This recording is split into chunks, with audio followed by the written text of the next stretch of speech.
আসসালামু আলাইকুম বন্ধুরা, আরেকটি নতুন ভিডিওতে আপনাদের স্বাগত জানাচ্ছি। আরেকটি মহামারী এলএসডি ভাইরাসে আক্রান্ত বাছুরটির লক্ষণ খুব একটা ভালো না। আজকে প্রচুর শ্বাসকষ্ট শুরু হয়েছে। দেখতে পাচ্ছেন সারা শরীরে পক্স উঠেছে, কোনো জায়গার বাত নাই, নাক দিয়ে মুখ দিয়ে পানি পড়তেছে এবং সবচেয়ে বড় যে সমস্যাটি সেটি হলো আপনার পায়খানার রাস্তা দিয়ে প্রচুর কালো রক্ত জমাট বাঁধা পায়খানা হচ্ছে। এমতো অবস্থায় গরুটি আসলেও কোন দিকে যাবে সেটা বলা যায় না। আল্লাহ পাক হায়াত দিলে তো অবশ্যই বাঁচবে, না দিলে লক্ষণ খুবই একটা খারাপ দেখা যাচ্ছে।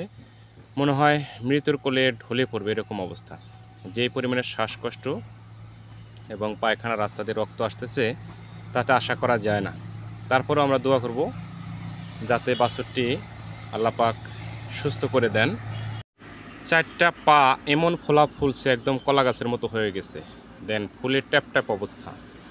এখন যদি এই বাছুরটির কোনো এক জায়গায় দিয়ে কোনো একটা পক্স হেঁটে বেড়ায়, সবচেয়ে ভালো হবে এবং উত্তম হবে এই পায়ের যে কোনো এক জায়গায় মাঝখানে অথবা নিচে খুরের কাছাকাছি, যেখানে যদি পয়সার মতো কয়েনের মতো একটা গোল চাক্কা দাগ নিয়ে যদি সে এখান থেকে ফেটে বেড়ায়, মাংসটা পড়ে যায়, এইখান দিয়ে সারা শরীরের গ্যাস বের হয়ে যাবে, এর বিষ ব্যথা কমে যাবে এবং বাছুরটি আরাম বোধ করবে।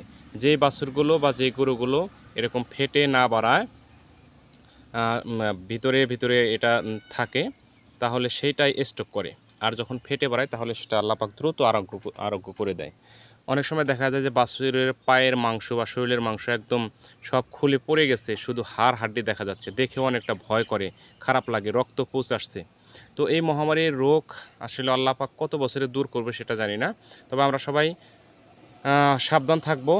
যে খামারগুলো সুস্থ আছে এখন পর্যন্ত আপনারা এলএসডির ভ্যাকসিন করান নাই, আপনারা এলএসডির ভ্যাকসিন করায় দেন। এসিআই কোম্পানি এবং অ্যাকমি কোম্পানি বাংলাদেশে এই প্রথম মহামারী এলএসডি ভাইরাসের ভ্যাকসিন নিয়ে এসেছেন। আপনারা আপনাদের সাধ্যমতো ভ্যাকসিনগুলো করায় নিন। একবার অসুস্থ হইলে কিন্তু মারা যায় পুরা বাছুরটা।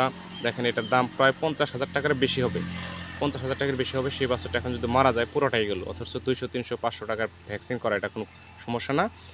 প্রতিদিন একই কথা বলতে ভালো লাগে না। আপনারা সবাই নিজের প্রতি দায়িত্বশীল হবেন, নিজের খামারের প্রতি দায়িত্বশীল হবেন, নিজেরা দায়িত্বশীল মনোভাব নিয়ে চলাফেরা করবেন। খামার আপনার, যত্ন নেওয়ার দায়িত্ব আপনার।